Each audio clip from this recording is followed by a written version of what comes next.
The tip of a needle is sharp, ठीक है। तो जो नीडल होती है, नीडल की जो टिप है वो शार्प क्यों होती है? Why the tip of a needle is sharp. तो इसमें आप लिखेंगे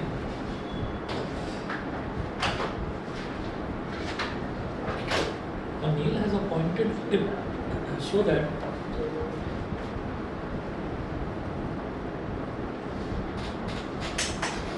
a nail has a pointed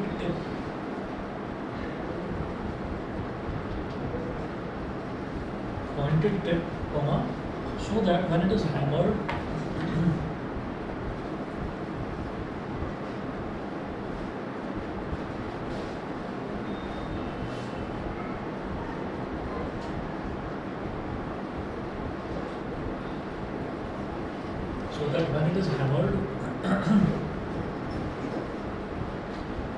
the force of hammer falls on a very small area of wood or wall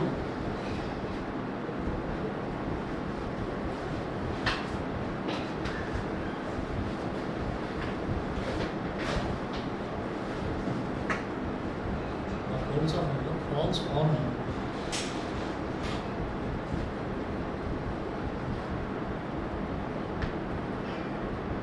very small area of wood or wall, creating a large pressure which pushes the nail into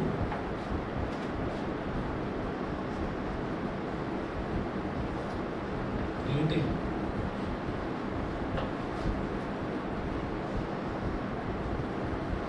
a large pressure which pushes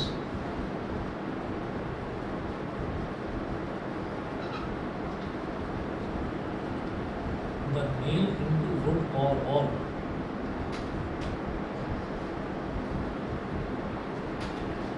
तो जो nail होती है यानी कि जो कील होती है या नीडल होती है, उसका जो टिप है वो पॉइंटेड इस वजह से होता है कि पॉइंटेड अगर टिप है तो पॉइंटेड टिप का अगर एरिया निकालेंगे तो एरिया बहुत छोटा होगा, बहुत कम होगा एरिया, और एरिया जितना कम होगा प्रेशर उतना ही ज़्यादा होगा।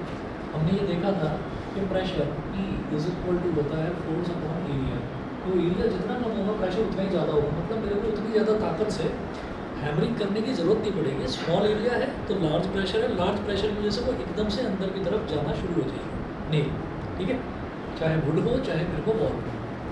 अच्छा अगला देखिएगा,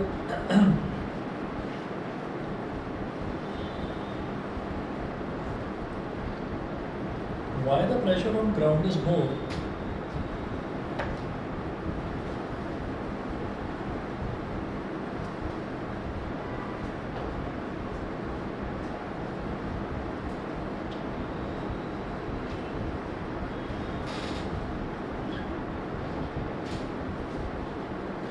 why the pressure on the ground is more when a man is walking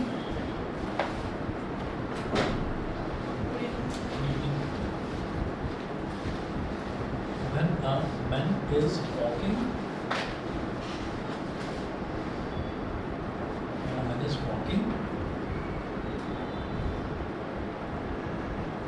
than when he is standing. Sir कल क्लास हो हाँ कितने बस सुबह में रख लिया हाँ सुबह में रख लिया सुबह का रख लें ग्रेविटेशन क्या करें? ग्रेविटेशन हाँ की ग्रेविटेशन मैंने ट्यूसडे की छुट्टी कर दी थी ना, तो ट्यूसडे को कल कंपनसेट करेंगे ना। बताओ सर 12 सबको 12 बजे ही आना है।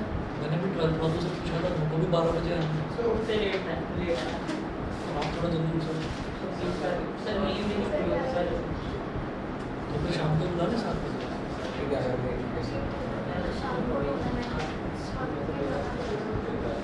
10 बजे आ जाओ सुबह। 11 बजे सब 11 बजे हाँ? 11 बजे तो आप खुल गए 11 11 ठीक है तो 11 चलेंगे 11 क्या तो 1-2 बजे 11:30 मैं तो करना है इस रूम पर हाँ सर इतनी देर तक सोता कौन है तो मुझे सोने भी देते हाँ, ऐसा ही कुछ हमारे साथ भी होता था बचपन में। अब भी ऐसे ही करते हैं। अभी तो बच्चे छोटे हैं लेकिन फिर भी उठा ही देते हैं। उठने 11 बज जाते हैं। बताओ भाई 11 तो चलेगा, परेशानी है। तुम्हारा भी लेट ही उठने का है। हाँ, 12 सोते कब हो? 3-4 बजे।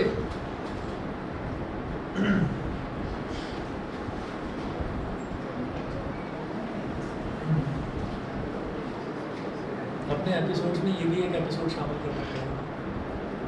बच्चे आजकल लेट के उठते हैं, थोड़ा जल्दी सो जाया करो, अच्छी बात है। सर नींद तो आ रही होती है लेकिन सोने का मन नहीं करता, मतलब एक होता है ना फोन रख के एडिक्शन रख के फोन एडिक्शन देखने का वो नहीं मन करता, नींद आ रही होती है। कई बार बुक पढ़ रही होती, बुक छोड़ने का मन नहीं करता, नींद आ रही है। बुक मतलब तो मेरे साथ बुक छोड़ने का मन नहीं करता, पढ़ रहा पढ़ाई है की तो। हाँ, वही मैं सोच रहा था, पढ़ाई वाली। तुम्हारा भी यही है 12-1 बजे? 7 बजे से ऊपर नहीं सोना चाहिए। सर एसी बंद हो जाता है 6 बजे तक।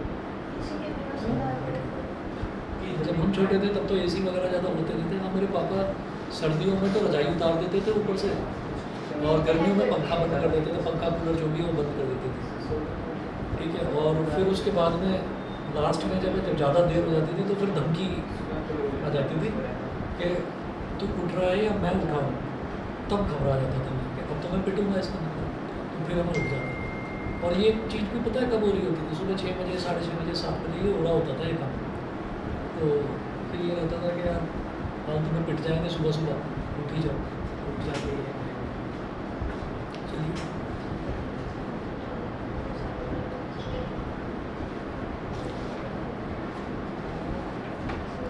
why the pressure on ground is more when man is walking than when he is standing. जब आदमी चल रहा होता है ना, तो चल के देखो, एक पैर ऊपर है, एक पैर रखोगे फिर दूसरा उठाओगे, ठीक है? तो दोनों पैर साथ साथ नहीं होते ज़मीन पर, बहुत थोड़ी देर के लिए होते हैं, कुछ इंस्टेंट के लिए। तो जब आदमी चल रहा होता है तो क्या होता है कि उसका एक पैर ग्राउंड पर होता है और दूसरा पैर उठा हुआ होता है, ठीक? तो इसका मतलब क्या है कि व्हेन ही इज़ वॉकिंग तो एरिया ऑफ कॉन्टैक्ट क्या होगा? एरिया ऑफ कॉन्टैक्ट कम होगा, क्योंकि जब वो चल रहा है तो एक ही पैर तो टिका हुआ है ना ज़मीन पर, ठीक है? दूसरा पैर तो उठा हुआ है। तो इसका मतलब क्या हुआ कि प्रेशर बहुत कम होगा, प्रेशर एक्चुअली बहुत ज़्यादा होगा सर। जब वो वॉक करेगा तो प्रेशर ज़्यादा होगा, क्यों? क्योंकि एरिया ऑफ कॉन्टैक्ट कम होगा, ठीक? नोट कीजिएगा इसमें। When a man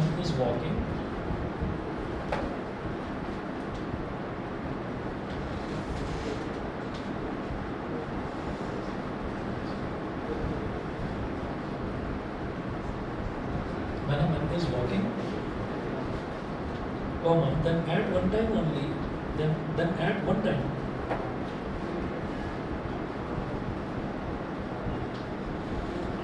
Then at one time. At one time. Only his one foot is on the ground.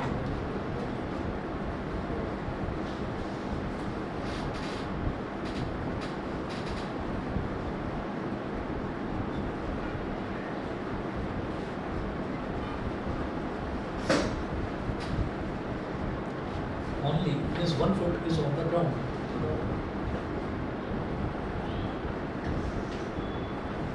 Due to this, the force of weight of men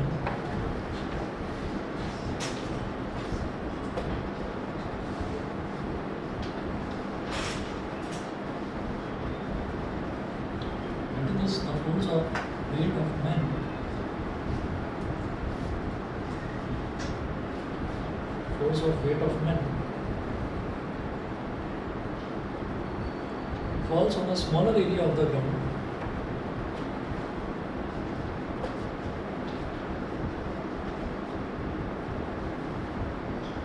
falls on a smaller area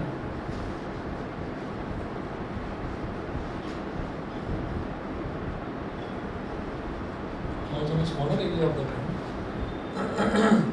and produces more pressure on the ground.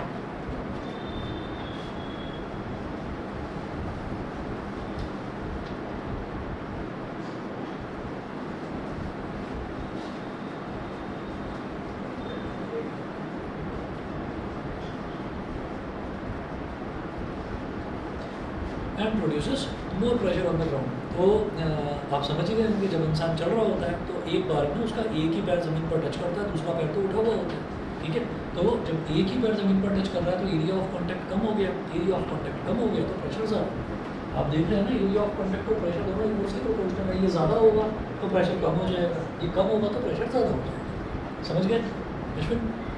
Clear है?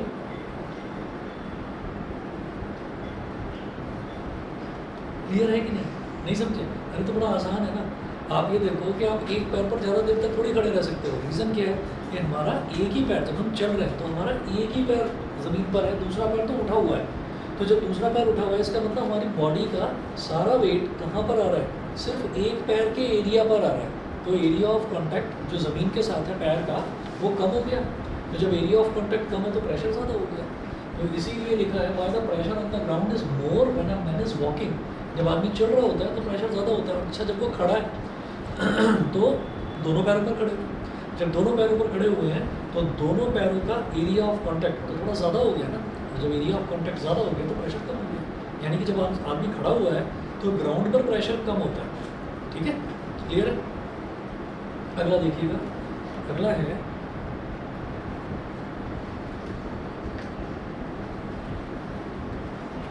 The tractors have broad tyres. Why the tractors have broad tyres, ये लिखिए।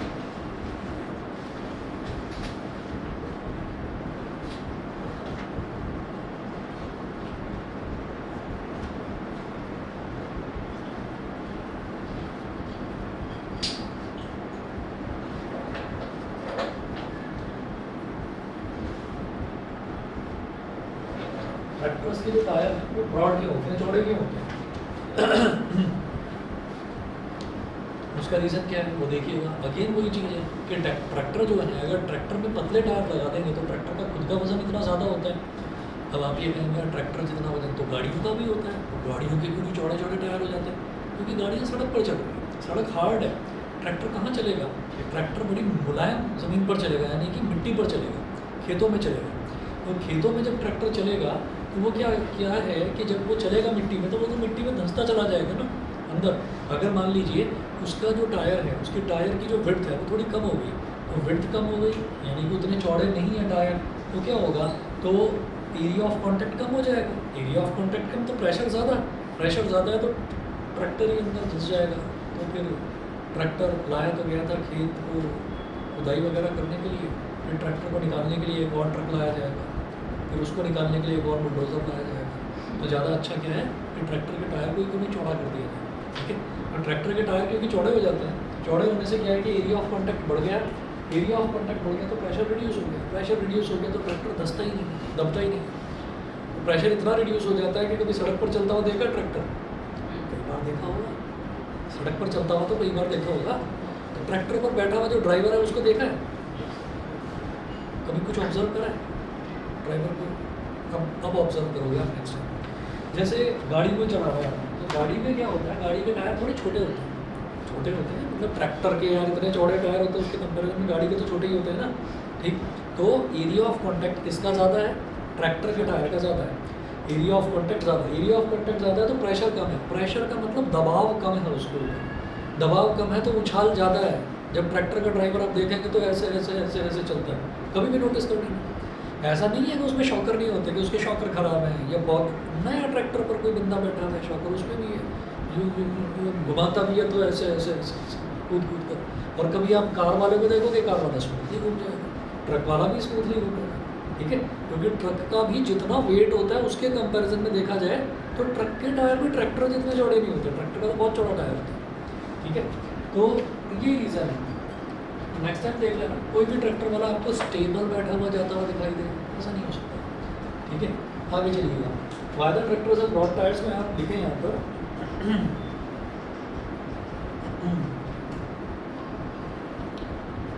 Tractors have broad tyres so that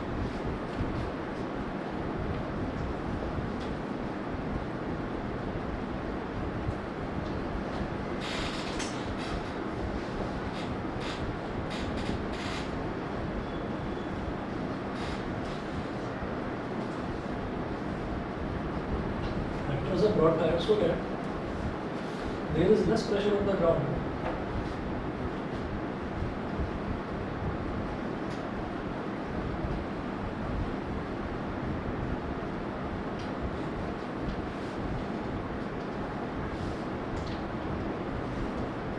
that there is less pressure on the ground.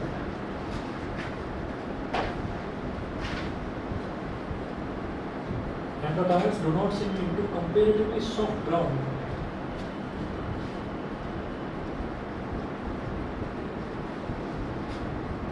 The tires do not sink into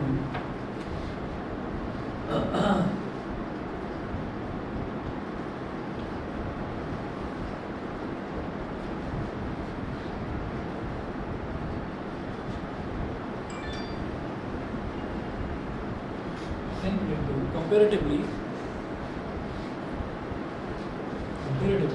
soft ground in the fields.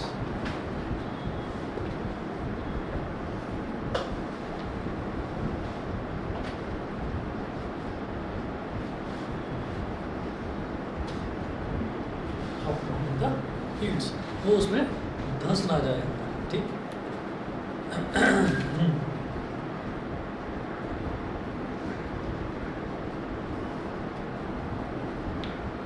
Next लिखेंगे pressure in fluids. Heading डालिएगा pressure in fluids.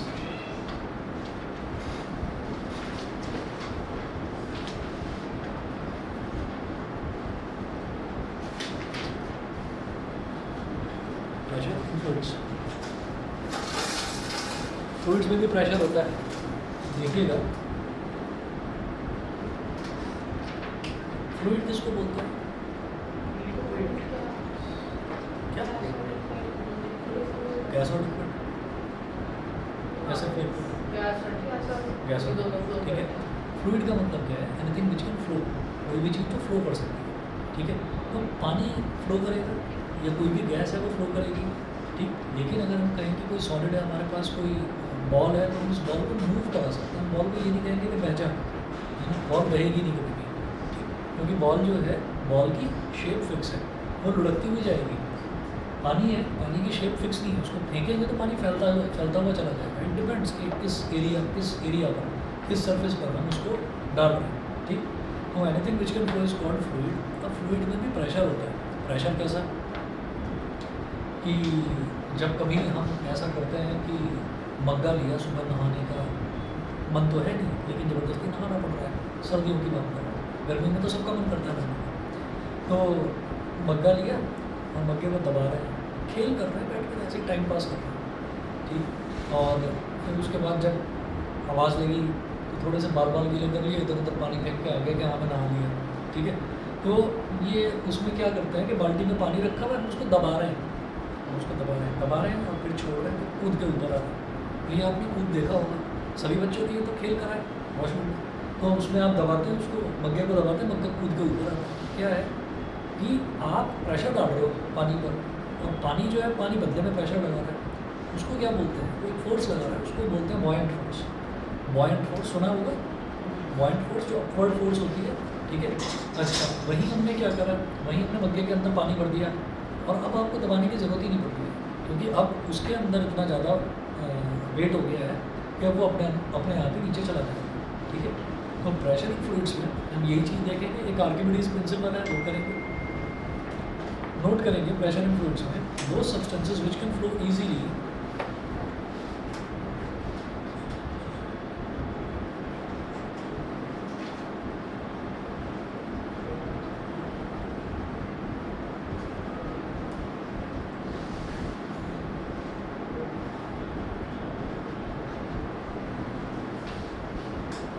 Those substances which can flow easily are called fluids.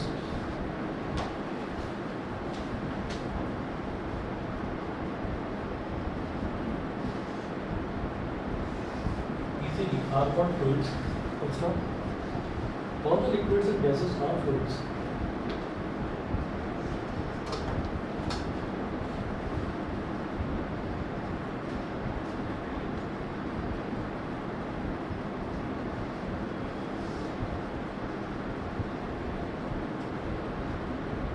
All the liquids and gases are fluids.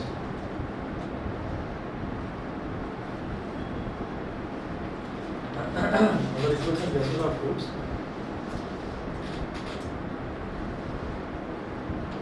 उसके बाद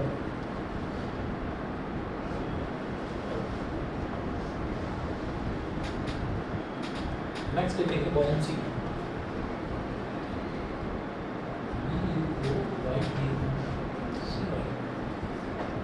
buoyancy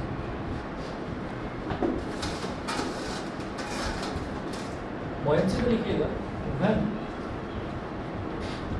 when an object or body is immersed in water,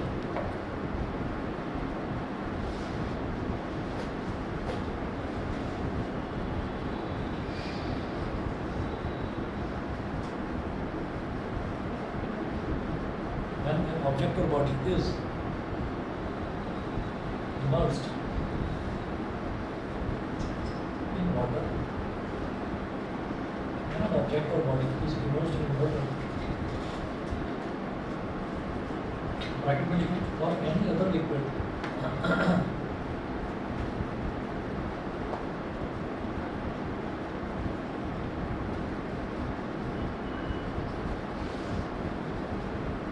or any other liquid, it appears to lose some weight and feels lighter.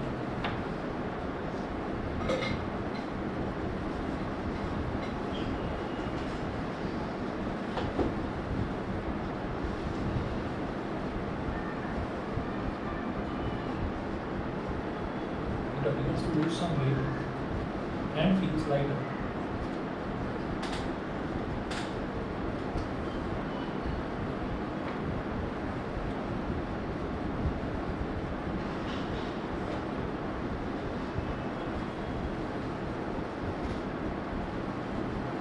Lighter, ठीक है। ये हमारे ऊपर भी लागू होता है। अगर मान लीजिए हम नॉर्मली सड़क पर कहीं पर चल रहे हैं तो हमें पता है कि जब हम चल रहे हैं तो हमें चलने में कितनी ताकत लगानी पड़ती है, ठीक है। तो ये हमें पता है और हमें हैबिट हो चुकी है, हमें आदत हो चुकी है कि हमारा वज़न कितना है, हमें आदत हो चुकी है। कभी देखा है जो दौड़ने वाले एथलीट्स होते हैं उनका वज़न कितना कम होता है, पतले दुबले होते हैं, सब पतले पतले, ठीक है। तो कभी आपने किसी हैवी आदमी को नहीं देखा होगा, उसने रिकॉर्ड बना दिया कि इतना ज़्यादा तेज़ दौड़ गया, ठीक। तो वो क्या है कि वो अपने वज़न की सबको प्रैक्टिस होती है, वो चलते रहते हैं।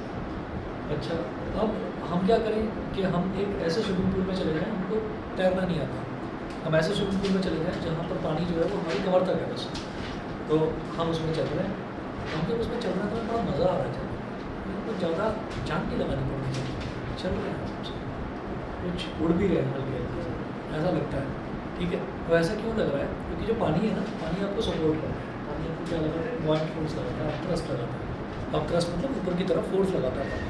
तो वो जब ऊपर की तरफ फोर्स लगा रहा है तो इसीलिए आपको थोड़ा सा लग रहा है कि आप इतना वजन आपका है ही नहीं, आप बड़े हल्के हो, आपको ऐसा लग रहा है। That this phenomena is called buoyancy, इसी को बॉयंसी कहते हैं, जिसमें कोई भी ऑब्जेक्ट थोड़ा सा हल्का फील करने लगता है पानी के अंदर, ठीक। तो यहाँ पर आप नेक्स्ट पॉइंट लिखेंगे, every liquid exerts an upward force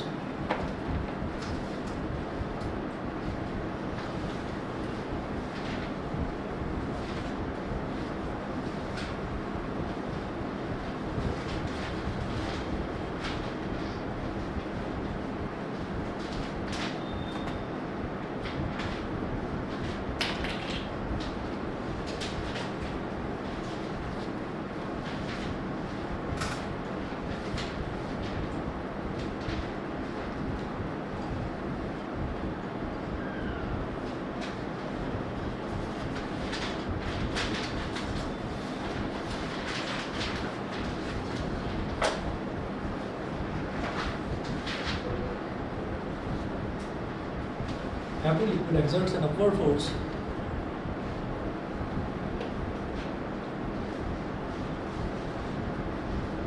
on the objects immersed in it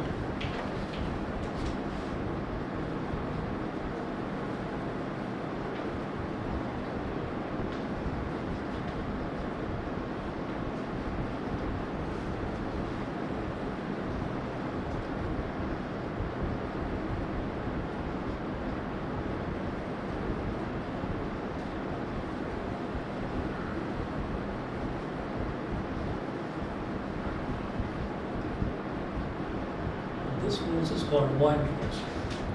This force is called buoyant force.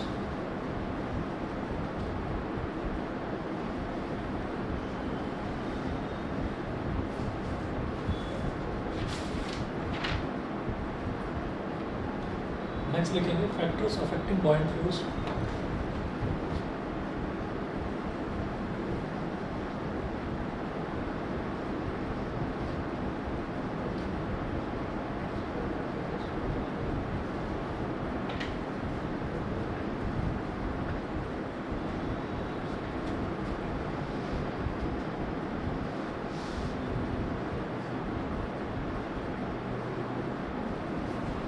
Factors affecting buoyant force. The buoyant force acting on an object depends on buoyant force.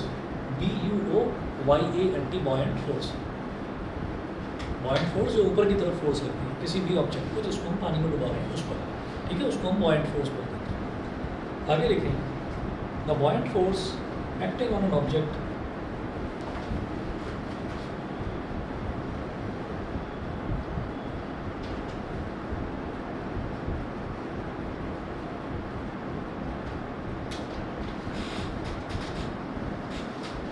acting on an object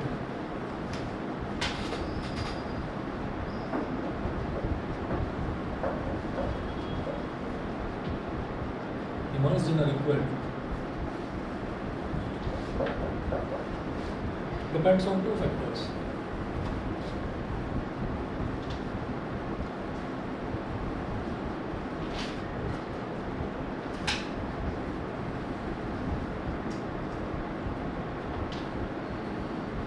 First,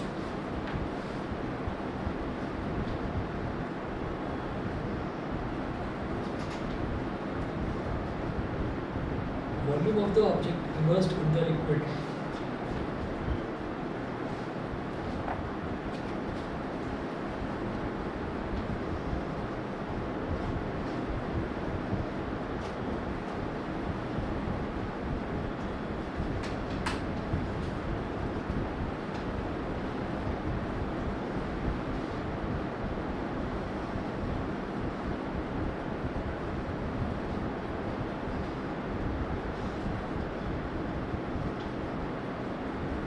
volume of the object immersed in the liquid, ठीक है, तो volume पर depend करता है volume of the object immersed in the liquid. सोचिए कि हमारे पास एक वुडन ब्लॉक है, वुडन ब्लॉक है, लकड़ी का टुकड़ा है, ठीक है। अब हमने क्या करा कि हमने उसको वुडन ब्लॉक को थोड़ा सा ऐसे ही बस पानी के ऊपर रख रखा है, हल्का सा प्रेस किया, हल्का सा प्रेस किया तो हल्की सी फोर्स लगेगी उस पर, ठीक है, ऊपर आ जाएगा, ऊपर फ्लोट कर दिया।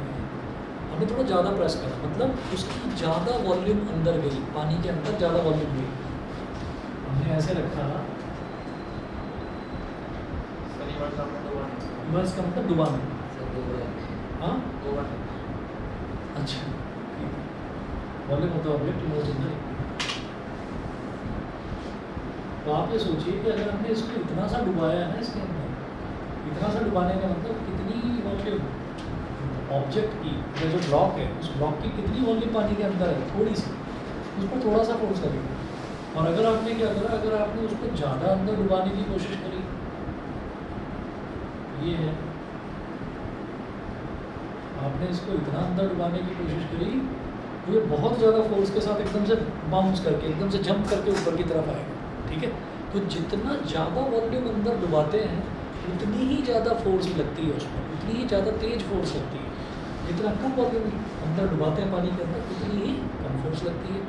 तो ज़्यादा वॉल्यूम इमर्स करेंगे तो ज़्यादा फोर्स लगेगी, कम वॉल्यूम इमर्स करेंगे तो कम फोर्स लगेगी। इसका मतलब डायरेक्टली प्रोपोर्शनल है, वॉल्यूम के डायरेक्टली प्रोपोर्शनल है।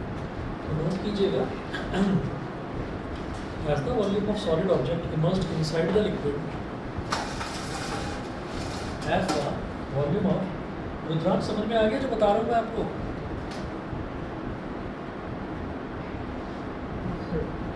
ठीक है।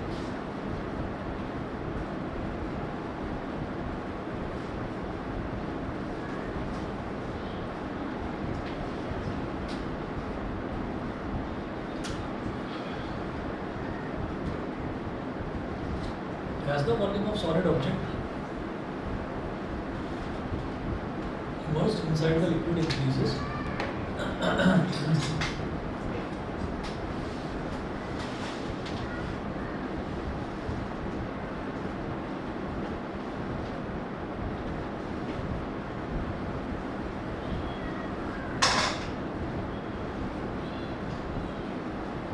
immersed inside the liquid increases, comma, the upward buoyant force also increases.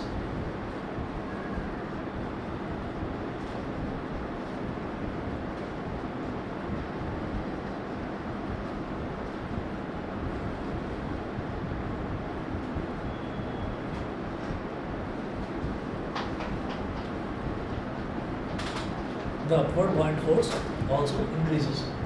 तो क्या है कि as the volume of solid object की हमने देख ही लिया कि जितना आप ज़्यादा वॉल्यूम उसके अंदर इमर्स करेंगे उतनी ही ज़्यादा अपवर्ड फोर्स आपको लगेगी. ठीक है. सेकंड लिखेंगे density of the liquid.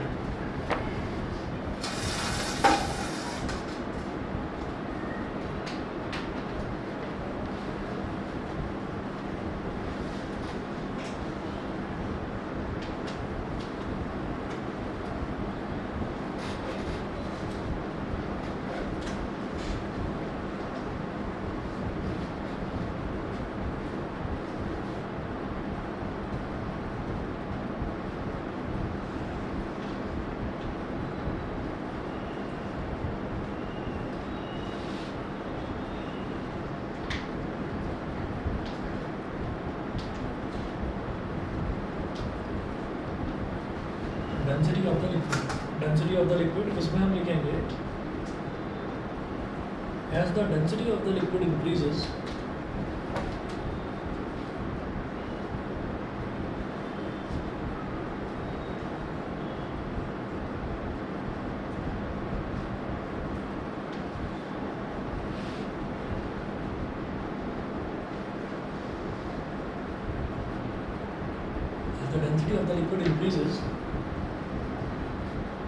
the buoyant force exerted by it also increases.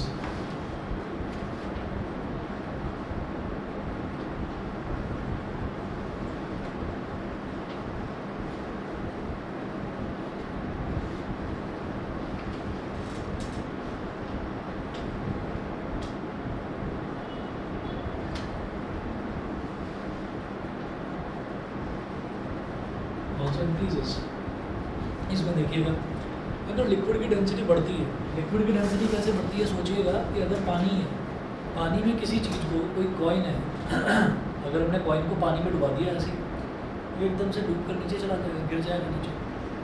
वहीं हमने उस कॉइन को अगर हमने मिल्क के अंदर डाला तो मिल्क जो है वो पानी से थोड़ा सा उसकी डेंसिटी ज़्यादा होती है तो वो थोड़ा सा टाइम लेगा नीचे जाने में. और हमने कहा कि नहीं ये डेंसिटी तो अब कुछ और ज़्यादा बढ़ानी है मेरे को, तो हमने क्या करा, हमने ऑयल ले लिया, कोई भी ऑयल ले लिया, उस ऑयल में डुबाएंगे तो थोड़ा धीरे धीरे करके नीचे गिरेगा, लेकिन गिरेगा. अच्छा, अब हमने क्या करा, हमने हनी ले लिया. ठीक है, तो हनी में ऐसा भी हो सकता है कि वो नीचे जाए ही नहीं. ठीक है, हो सकता है ऊपर ही अटक जाए क्योंकि बहुत ज़्यादा डेंसिटी होती है, बहुत ज़्यादा गाढ़ा होता है. और इसी का एक रीज़न है कि इंसान नदी में बहता है, समंदर में भी बहता है, लेकिन स्विमिंग पूल में डूब जाता है. पता होगा. ठीक है, अगर किसी को तैरना नहीं आता स्विमिंग पूल में डूब जाएगा. नदी में आपने सुना होगा कि नदी में यहाँ से बहकर वहाँ पहुँच गया, है ना, एक शहर से दूसरे शहर या एक देश से दूसरे देश पहुँच गया बहते हुए. समंदर में भी ऐसे ही है कि एक जगह से दूसरी जगह कहीं बहकर पहुँच गया. तो रीज़न क्या है, रीज़न ये है कि उसके पानी में डेंसिटी ज़्यादा होती है. पानी की डेंसिटी ज़्यादा कैसे होती है, उसके अंदर सैंड होता है, उसके अंदर सॉल्ट होता है. ठीक है ना, मिट्टी बहुत ज़्यादा होती है उस पानी के अंदर. और जब हम स्विमिंग पूल की बात करते हैं तो वहाँ का तो बिल्कुल ट्रीटेड वाटर होता है, उसके अंदर तो किसी भी तरीके का कोई मतलब जो सॉल्ट सैंड वगैरह कुछ नहीं होता, बिल्कुल साफ पानी होता है. यानी कि उसकी डेंसिटी बहुत कम होती है. तो स्विमिंग पूल की पानी की डेंसिटी बहुत ज़्यादा कम होती है.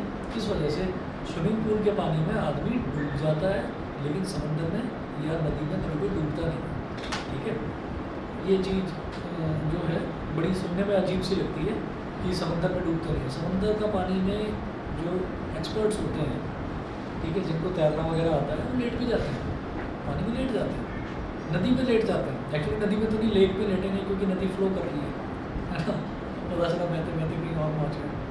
ठीक, तो इसलिए ये ध्यान रखा जाए कि जैसे जैसे किसी भी चीज़ की डेंसिटी बढ़ती है तो उस पर लगने वाला बॉइंट फोर्स भी बढ़ जाता है.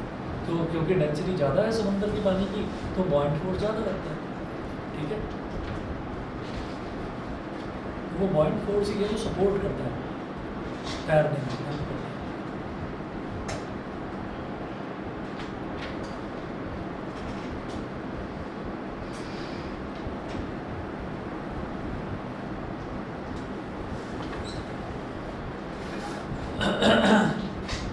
लिखिएगा that's Y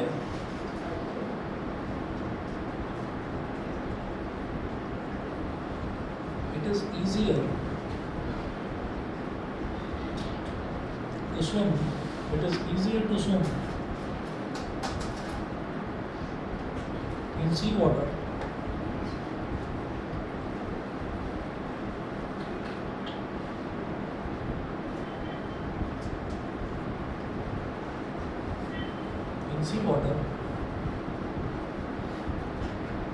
because sea water exerts a greater buoyant force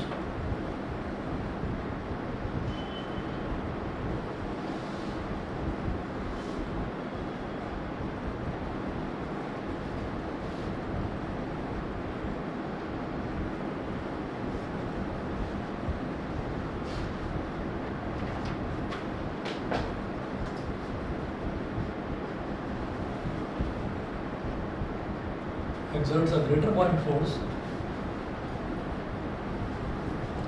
on the swimmer due to its higher density.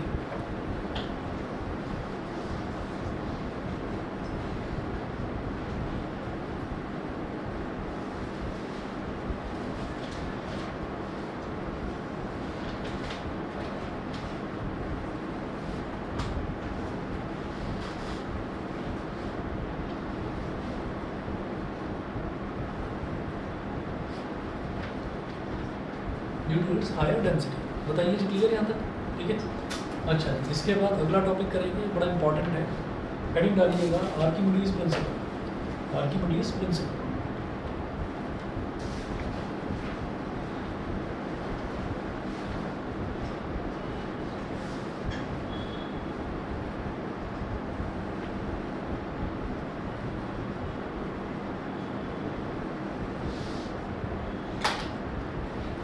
Archimedes principle इसमें देखिए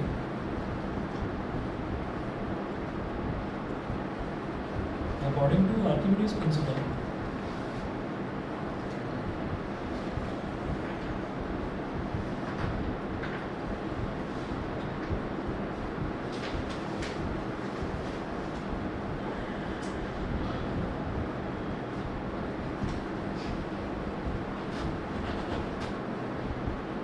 according to Archimedes' principle,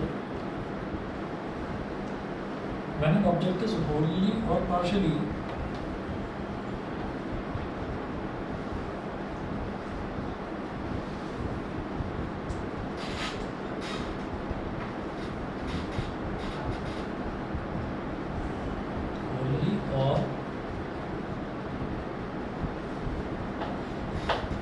when an object is wholly or partially immersed in a liquid, it experiences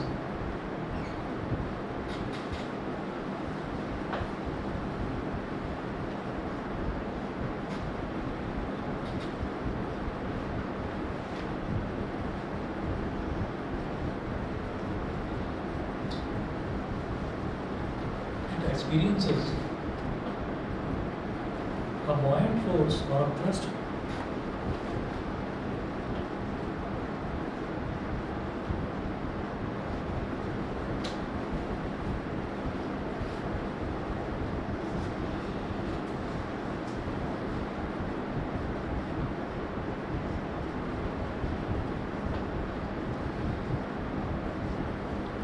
which is equal to the weight of the liquid displaced by the object.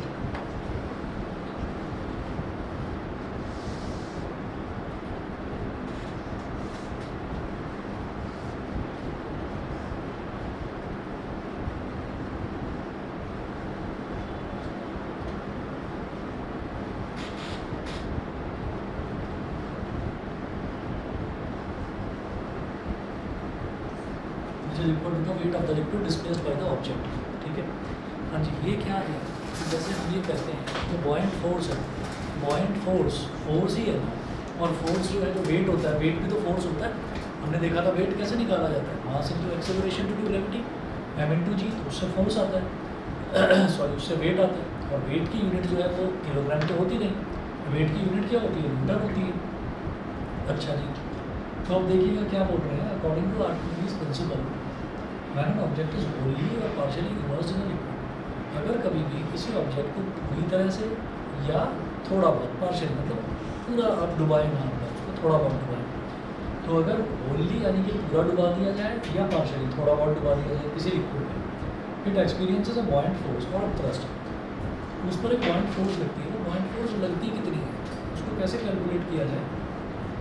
ऐसा होता है कि कोई भी object को अगर हमने पानी में डुबाया तो जब हमने उसको पानी में डुबाया तो वो थोड़ा बहुत पानी को डिस्प्लेस कर देगी, थोड़ा बहुत पानी को अपनी जगह से हटा देगी, तभी तो वो चीज़ वहाँ पर डूबी है उसके अंदर। ठीक है, तो उसने जितना पानी हटाया है अपनी जगह से उस पानी का जो वेट है, ठीक है, buoyant फोर्स उसी वेट के बराबर होता है। अब सवाल ये उठता है कि वो वेट निकालें कैसे? पानी के अंदर डूब जाए उसको वेट को वेट मशीन लेकर चले जाए, कैसे निकालेंगे? उसको निकालने का एक तरीका है। buoyant फोर्स कैसे निकाली जाएगी देखिए।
कोई कंटेनर ले लिया, उस कंटेनर में क्या करा कि हमने बिल्कुल ऊपर टॉप ब्रिम तक उसमें हमने पानी भर दिया। इतना पानी भर दिया कि अब उसमें जगह ही नहीं बची है जरा सी भी। उसमें ये है कि अगर आपने अब जरा सा भी अगर तिनका भी डाला ना उसके अंदर तो पानी बाहर निकलने लगेगा। हमने तो इतना बड़ा ब्लॉक डाल दिया इसके अंदर, तो जब हम इतना बड़ा ब्लॉक इसके अंदर डाल रहे हैं तो क्या होगा, यहाँ से जो पानी है वो बाहर निकलेगा, जैसे यहाँ से थोड़ा सा निकलेगा। अब वो पानी मान लीजिए इतना इकट्ठा हो गया है,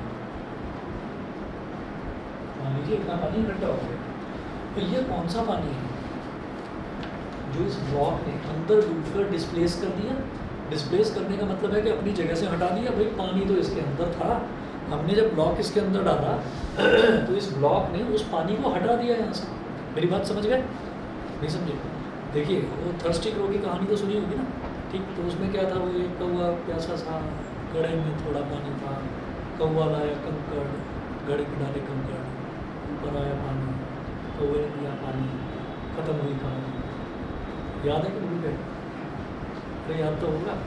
उसमें क्या था कि वो एक घड़ा था, घड़े में थोड़ा पानी था, मतलब नीचे था पानी, उसको पानी पीना था। कौवे की जरा सी चोंच होती है, वो कैसे जाए?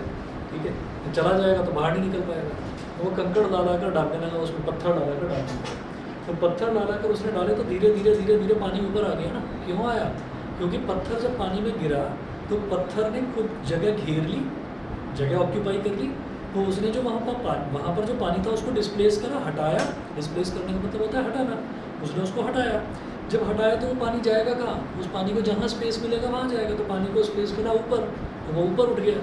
ठीक है, वही कहानी यहाँ पर हुई है कि मैंने इस ब्लॉक को इसके अंदर डाला और पानी बिल्कुल ऊपर तक भर रखा था, जगह ही नहीं थी, और पानी बिल्कुल ऊपर तक भर रखा था। जब मैंने ब्लॉक को यहाँ पर डाला तो पानी फ्लो करके बाहर जो है, आप ये देखिए मैंने कंटेनर के अंदर कंटेनर रखा हुआ है। ठीक है, तो पानी जो है वो इस कंटेनर में आकर इकट्ठा हो गया। पहले से कंटेनर में कुछ नहीं था, बाहर वाले कंटेनर में। तो अब ये इतना डूब गया। बताइए जी, यहाँ तक क्लियर है? अभी क्या हुआ कि पानी बाहर आ गया, पानी जो इस ब्लॉक ने डिस्प्लेस करा, यानी कि जो हटाया, बाहर आ गया। अब हमने क्या करा, ये जो अंदर वाला कंटेनर है इसको बड़ी सावधानी से हमने बाहर निकाल लिया। ठीक, बाहर निकालने के बाद अब ये जो पानी इसमें इकट्ठा हो रखा था, जो ब्लॉक डालने की वजह से डिस्प्लेस हुआ है, और बाहर बाहर निकल आया, इस पानी को हमने वज़न इसका ले लिया, मास ले लिया, उसमें जी को मल्टीप्लाई कर दिया तो वेट आ जाएगा। तो हमारे पास क्या आ गया, weight of the liquid displaced by this object. इस ऑब्जेक्ट ने ही इस लिक्विड को डिस्प्लेस करा था जो बाहर इकट्ठा हो गया था, और फिर इसको हमने वेइंग मशीन पर रखकर हमने इसका वज़न निकाल लिया। आप कहेंगे नहीं नहीं ऐसे तो नहीं आ सकता पानी का वज़न, ठीक है, ये जो कंटेनर है कंटेनर का भी तो वज़न आएगा उसमें, ठीक है भाई, पहले कंटेनर को खाली करके मेज़र कर लिया। कंटेनर अगर खाली मेज़र करा वो 100 ग्राम का था, उसके बाद पानी जब आया उसके अंदर तब उसको मेज़र करा तो मान लीजिए 150 ग्राम का हो गया, तो पानी का वज़न कितना हो गया, 50 ग्राम हो गया ना, और फिर उसमें जी मल्टीप्लाई कर दिया तो वेट आ गया। बस ये वेट निकलते ही हमको ये पता चल गया, और वेट आएगा न्यूटन में, तो ये जो वेट निकला है इस वेट से ही हमको ये पता चल गया कि ये क्या आया है हमारे पास, ये आया है अपथ्रस्ट यानी कि बॉयंट फोर्स है। बताइए जी, क्लियर है? कितना क्लियर है सभी को? ठीक है, गुड इवनिंग। बॉयंट फोर्स लिखेंगे, buoyant force acting on an object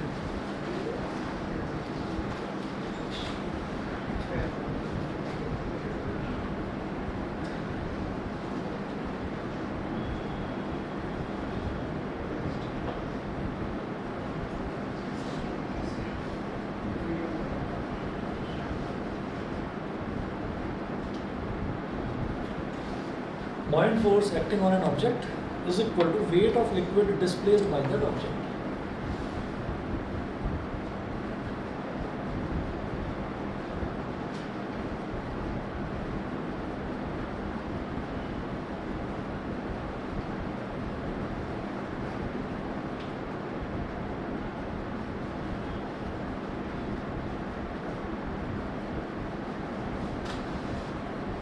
ठीक है, बस ये इतना कर लीजिए, बाकी कल देखते हैं। 11 बजे आ रहे हो बस, 11 o'clock।